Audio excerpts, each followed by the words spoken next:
And we are here with the Cha-Ching Money Man, Gary Sasse, but a little bit of a challenge coming on. Your seat could be filled by someone else because Gina Raimondo, big news today, announced her first quarter fundraising, $1.3 million. I've been around for a little while. I've not seen a $1.3 million quarter by anybody running for a state office. I think it's a record. Ed DePreet back in the DePreet-Taft days were capable of putting on some pretty good, big numbers, but I don't know about this. 1.3 and a quarter. What's it say to you? Well, it says good economy in Rhode Island. Yeah, we have a one-woman economic development program. It says a couple of things to me. It says, first, she's more popular out of state than she's in state. The majority of the money, as you know, was raised out of state. Second thing it says to me, you need money these days during a campaign to get your message out, but there's a point where there's diminishing return on the money, and if you look at the numbers on right direction, wrong direction approval, after 3 years and spending a lot more than $1.3 million, those numbers have not moved very much. That needle's not moving. So I think it's important. I don't downplay it at all. If I was an opponent of hers, it would certainly be something I would take serious. But I think it also could be overrated too. But I think the story is, why is she raising so much money from out of state? And she's raising a lot in state, but why so much is coming from out of state? What do the people outside of Rhode Island, in San Francisco and Los Angeles and Wall Street, New York City, know about Gina Raimondo that the people in Rhode Island don't get yet? The amazing number is, in totality, since she ran for general treasurer eight years ago, she has raised, I think, in excess of $13 million. That's correct. That is a juggernaut of fundraising around this neck of the woods. And it's not just the fundraising. I know when she was treasurer and doing well, raising money, she had some of the former executives at Enron in, promoting pension reform. Some of the trips, the Arnold couple out of Texas. Right. And so you have to begin to sit back and answer the question, why can't the people of Rhode Island figure out that all these good things are going to be done for us, because the people outside think they are by this level of contribution. Well, listen, if you're running for office, you'd rather have the $4.4 million on hand than not have $4.4 million on hand. Absolutely. Money's and it makes up for mistakes during a campaign. And money's the mother milk. Clearly, she's going to need those resources to get her message out. And so, give her credit. She's done well raising money, but I do think there's a point of diminishing returns. I think the most important thing she can prove about supporting Rhode Islanders is with local media companies, not be spending it with those big out-of-state Nexstars and Sinclairs. That's the only way she can prove to Rhode Islanders. I don't know how much she's going to be spending with Sinclair anyhow. But the interesting thing in the Obama-Trump election, Trump proved that there were things more important than money. Clinton Trump. Clinton one. Yeah. Oh yeah, absolutely. She outraised him by about 30%. Let's jump over the big news. I think over the past 10 days, we've certainly seen a lot of reaction to it. And we had sort of dueling opinions on it. Will Morgan, our architectural writer, who used to be at the Boston Globe for years, very preeminent national writer. And then we had an editorial dueling on the other side. On this Fain Tower, Jason Fain's a New York developer, does a lot of work in the city, does a lot of work in Toronto, has proposed a 600-foot, 46-story tower on the 195 land. It is a $250 to $300 million proposal. By the time he gets through our regulatory structure, it'll be a $400 million project, the way cost of steel and things are going up. So what's your take on this project? Well, it's mixed, and as far as design is concerned, I'm the last person that should comment on design, because my wife won't let me pick out the color of our house. So, I'm design neutral. It's a tall building. The question, whether it fits into scale and scale changes. So that's a legitimate, concern about the height of the building. But if someone wants to come to your state and invest $300 million, I would look, very closely at that. We don't get a lot of people that want to come in and spend $300 million in Rhode Island. So it has to be, viewed from a starting position of maybe this thing can help. But as we were discussing, or said, I think there's some bigger issues here. I think the bigger issue is 10 years ago when we talked about redeveloping the I-195 district, Yeah. and spent the money to take down bridges and move things around. All the poobahs in Rhode Island were talking about the innovation district. This is going to lead us out of the wilderness into an innovation, high-tech economy. And I don't think it's the Fane building. I think it's, we have Wexford there, which is some of that, though a lot of the building will be occupied by a hotel and by Brown University offices, which currently exist. And so I look at the building, and I don't criticize the project, don't criticize the investment, but I'm very concerned is that we built up these expectations that I-195 would make us an innovation center. It would have tremendous synergies in a place like Providence and an inner city. And now we're talking about, Wexford, which is hardly an innovation complex in terms of what's being located and housed in that building. We're talking about a 600-foot, primarily high-scale residential development. Absolutely. And I'm for investment. I'm a capitalist. I don't have a problem with that. But I do have a problem, with what's happened to I-195. Whether we're losing an opportunity and whether we've missed an opportunity. So I would look at the Fane project that way. Having said that, no one's come to the forefront to come to the table and said, this is what I would do with the land. Right. That's how I invest money. And so I think it has to be viewed in a broader public policy context of what are my choices. Well, listen, first and foremost, we don't get knocks on the door every day by somebody coming in out of state wanting to put mammoth amount of capital to work unless here. it's investing in a political campaign. unless it's Gina Raimondo Inc. For the most part, the incentives that they're receiving are only those that the 195 already allows for. So I think it's an important thing, and I also think it's a terrible message if we shun him without doing everything possible to make it a project that Rhode Islanders support, because it's a message to Boston, New York, you can't do business in Rhode Island. They can't even help themselves. Even when you want to come in and build something for $300 million, it doesn't work. But it has to be put in context. That's the best development we can get. You can't Right now it's the only development we have and I think after 10 years. And to me, that's the real question. I don't choose to dump on the Fane project. I don't choose to dump on somebody that wants to make that kind of investment. I don't think the incentives here are totally unreasonable. I think sometimes if Target wanted to build a store in Superman, take over the entire Superman and build a 20-something, 27-story Target, we would complain that it was Target. Well, after it had been vacant for multiples of years. Well, we're supposed to have an upscale mall. I don't think it's upscale. I think it's valuable retail space in Providence, but I wouldn't define it as upscale. No, I think, if you judge the project separate from the redevelopment of the I-195 land, you come to the conclusion if that's the best we can do and somebody's willing to invest $300 million, then you work with the community and you make the tweaks and the adjustments so it's acceptable to the community and you go forward. I'm just saying it's really a potential of lost opportunity. I don't want to see the Sasses moving in to Fane Tower in a few years up there in the penthouse. Isn't that where you guys only live? Yeah. You only live in penthouses when you're the money man. Well, don't worry about that. Talking my wife to move into a city would be difficult. Let's talk about the overall business environment.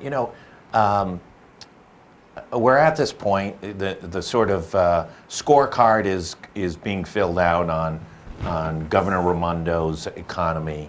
She's had a little over roughly 3.5 years in office. And listen, you're seeing almost 1,000 Rhode Islanders donated to her in a quarter. She raised $600,000 in state. That alone is a significant number.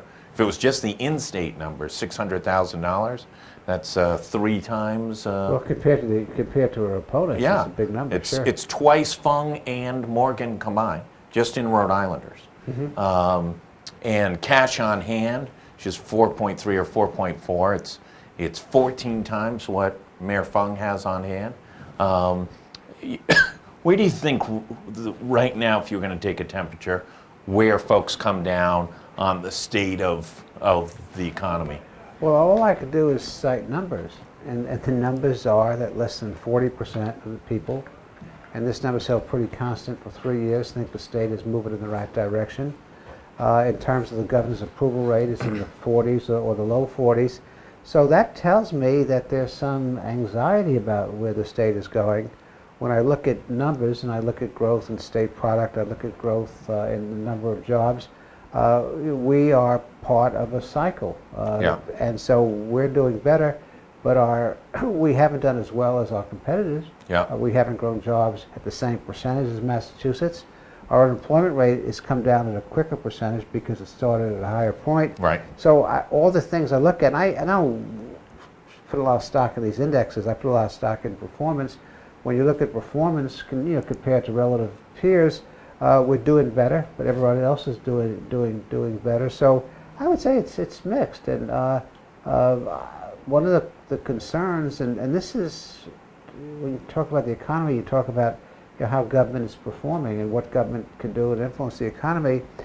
People look around at UHIP, they look around at how a number of things have been managed, and there are some concerns. So it's a very mixed situation in Rhode Island, but the national economy is improving, ours is improving.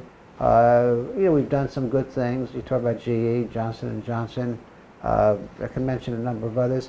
They're not tremendous job generators, but they're certainly prestigious for the state to get those companies.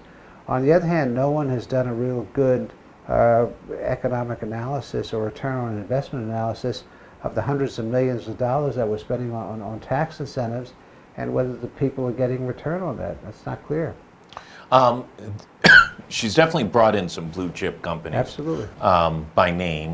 Whether or not the actual numbers have hit a level of critical mass yet. Excuse me, GE's at around 50, 60 jobs in place right now. I think Johnson & Johnson's still under 100. Infosys, I don't believe, has started up yet. Correct me if I'm wrong. I'm sure Matt Sheaf over at Commerce will be texting me as soon as I get off. But we're not seeing that big influx of new positions. We're not. What we're not seeing, and Michael Porter at the Harvard Business School has written extensively on this. There are two key elements in improving the state's economy. One is to put in place programs so the state helps business and individuals make the most productive use of their capital, of their human potential, of the natural resources. And we don't have a productivity agenda. The state's not being more productive. And if you're not being more productive, you fall behind. And so there hasn't been the creative thinking about what a productivity agenda could be. And things change, but Lincoln had a famous quote. During the war between the states, he basically said the dogmas of the past are inadequate for the needs of the future. And I'm wondering, we are putting in place a number of economic strategies to compete with other states. Other states are doing similar things, but is that what the future's about? Yeah. And to put it in really a political context, all over the country, Rhode Island is part of this political discussion, particularly in the Democrat Party. There's a battle about what the Democrat Party stands for, and whether it stands for the dogmas of the current establishment, or whether it needs to stand for something going forward. And you're seeing progressives having some energy in the party. You're seeing this in Ohio. You're seeing it in Michigan. Well, you just saw former Governor Senator Chafee announce that he was going to run to the left of Sheldon Whitehouse in the Democratic Party. Then he praised Putin. Then he praised Putin. Yeah, Maybe he went so far around that he came up on the other side. Matt Brown is running against Gina Raimondo in the Democratic primary. She's going to run to the left of him. You've got Aaron Ruggenberg, a very financially viable candidate, running to the left of a sitting lieutenant governor in Dan McKee. So you've got, excuse me, a large number of folks, viable candidates, experienced candidates, taking on quote, the Democratic establishment. Well, you got to break down each one of those races, and we don't know if Matt Brown is going to be able to put out a message of change and more dynamic solutions than we're currently faced. Yeah. We do know that Matt Brown is going to help the governor sharpen the message. Yeah. And it's like spring. It could be like spring training. So those things are mixed. But what we do know is that there's a battle in that party for direction and what it stands for. And that's going to be interesting. And the discussion about the economy needs to be part of that conversation. Well, listen, if Bernie Sanders could beat Hillary Clinton in Rhode Island, after Hillary Clinton crushed Barack Obama 8 years earlier, and the Democratic Party, including in this state, seems to have moved further to the left, especially on economic issues, in contrast to President Trump, there's probably some indication on a mathematical standpoint that Chafee, Brown, Ruggenberg have some level of base out of that progressive movement. Well, I think you have to look at each one separate. I'm not sure it translates. And so, for example, in the White House Chafee race, if Chafee decides to run, a couple of things that happened which indicate to me that I'm not sure Chafee is going to be a viable candidate against White House. Number one, Sanders' campaign manager is involved with Sheldon's campaign. Number two, the executive director of the NEA, who was the principal leader for the Chafee for Governor movement, is backing White House and has made that very clear. Yeah. So I'm not sure there's a translation that follows that the progressives are necessarily going to follow Lincoln Chafee. Governor's race could be completely different. There are other factors. Some of the Labor people who are extremely progressive are still not happy about what some of the pension reforms resulted in, so they can react differently. Aaron Ruggenberg and McKee. Ruggenberg has spent the last several years trying to establish himself as progressive and as a different kind of race. So I'm not sure how they all translate. I think they could be very different. At the end of the day, they could be consequential, or they may talk, and at the end, they won't make a dime's of difference. I don't think any of us know yet, and I think the campaigns have to unwind. I think the serious concern is, will these candidates articulate a vision that resonates with people? And I'm not sure they will. You talk about the progressives getting control in economic development. We're just not recruiting companies that have some of the same progressive mindsets as some of the candidates running in Rhode Island. We can be seen as a point. We've got to be careful of being pretty extreme. And a small state like this is certainly subject to those kinds of wins. You're seeing progressives, though, even at the grassroots level, already organizing with very sophisticated campaigns. Sam Bell, who's running against Paul Jabor. He has more money than candidates for statewide office. He has more money than candidates running for statewide or the United States Senate. He has more money than Bobby Nardolillo running in the Republican primary for United States Senate. Is Bobby still running? I believe he is. Oh, he is? Okay. So he's put $50,000 up, Yes, or raised $50,000. So it's a very, very interesting time. Could you see, even in this good economy, even with some level of economic growth, a progressive message winning in Rhode Island? Because people, to your point, people are dissatisfied. The job creation's been low paying, and their argument is, hey, listen, if that's the best you can do with a conservative agenda, conservative speaker, conservative governor. I think you have to look at the different offers separately. The answer to your question is yes, as far as the General Assembly is concerned. I think we're already seeing that because of the size of legislative districts, the ability to run on one or two issues. Yeah. I think the organization, progressives have done a good job organizing. I can see a stronger progressive caucus in the General Assembly. Well, next speaker, will we have the speaker a year from now? I assume he'll run, and if he runs, I assume he'll continue to be the speaker. Now, whether he'll have to compromise on issues to stay a speaker is a different question. But it's very hard to knock out an incumbent, speaker through a palace coup. So Yeah. I would think speakers are mobile and smart, and he'll read his caucus and see where his caucus wants to go and react accordingly. What kind of message is this political campaign sending to the business community? Or does the business community kind of tune it out, know that politics is politics, wait it out till next January? Or are they paying attention about, is this the place to add jobs? Is this the place to make an investment? I don't know. I really don't know the answer to that question. A business community, and one of the problems in the state right now is not a very strong business community. And so you'll have to tell me what the business community stands for beyond, self-aggrandizement. So, I don't know. Well, I think it's very bifurcated, split up. It's not the monolithic, organized that it was maybe claimed to be 30 years ago in the chamber. It was never monolithic, but there was a question of leadership. There were personalities. When I don't want to mention names, but we had bank presidents in the state. Several of our banks that were seen as major players. Yeah. Our bank presidents now, with one exception, maybe two, are principally, I would say, state managers of state business. That's different when you have to go 500 miles away to clear to make a decision, and particularly with the pressure that's put on you at the bottom line. The kind of companies that we mentioned coming into the state are not subsidiaries, but they're General Electric. Right. They're not. GE employs they're not going to 300,000 employees globally. They employ 50 or 60 here in Rhode Island. Johnson & Johnson employs 77,000.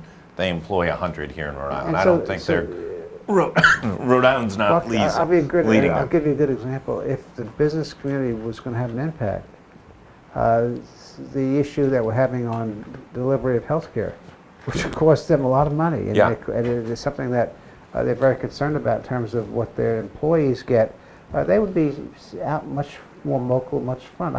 They may be working behind the scenes, but I haven't seen. I don't believe so. I haven't seen much from them, and that is a basic. It's not just government; it's nonprofits, it's government, it's a private sector, and so the question you have to ask: if the business community, was strong in this, why aren't they speaking about an issue that has much more impact on their bottom line than 99% of what happens at the State House? And that's how our health care is delivered. Principal issue. So I don't know what the business community is thinking, but I think the business community, at the end of the day, wants access. Business community is about getting access, and they will roll with the punches. Listen, you're one of those, kind of Yoda-like, wise men that people come to see to get guidance from. And they do. Pat Morgan, Alan Fung come to see you on. What's the economic development issue that gubernatorial candidates, regardless of party, regardless of ideology, should be pressing forward for in order to create better jobs and a better economy in Rhode Island? Well, it's pretty simple. We've talked about this. It's easy to say, it's hard to do. One is workforce development, education, particularly when you look at the gap that's developing in our inner cities with minorities. Their performance is half, and that's where our workforce is coming. So you have to have a strategy, and you have to capture the imagination of training workers. And then the second issue is doing business in the state, and we need to think outside the box. When you look at what is driving the cost of doing business, we've made some improvements. Our employment insurance costs are more moderate now, somewhere in the middle.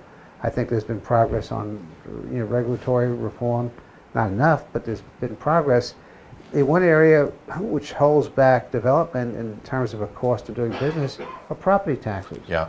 And if you say you want to be a beacon for small business, then I would start looking at ways of getting rid of the tangible tax on personal property, phasing it out like we do with the inventory. Did you hear that, candidates? Tangible tax on inventory. It's about 180 million. It'll cost about 20 million a year for the next 10 years to phase it out. That would be a good investment. I would look at some of the things that we subject to sales tax to, not the general rate, but why don't we tax automobiles at 5% and encourage that kind of business? So you reduce the cost of business, but do it in an intelligent way where you're using a scalpel and not a meat axe, one of the reasons, I hate to say this, that we've gotten the fiscal situation we're in, is we've cut a lot of taxes the last 5 years, and revenues now are not available to use in schools and are used for some other things. So I think that balance is important.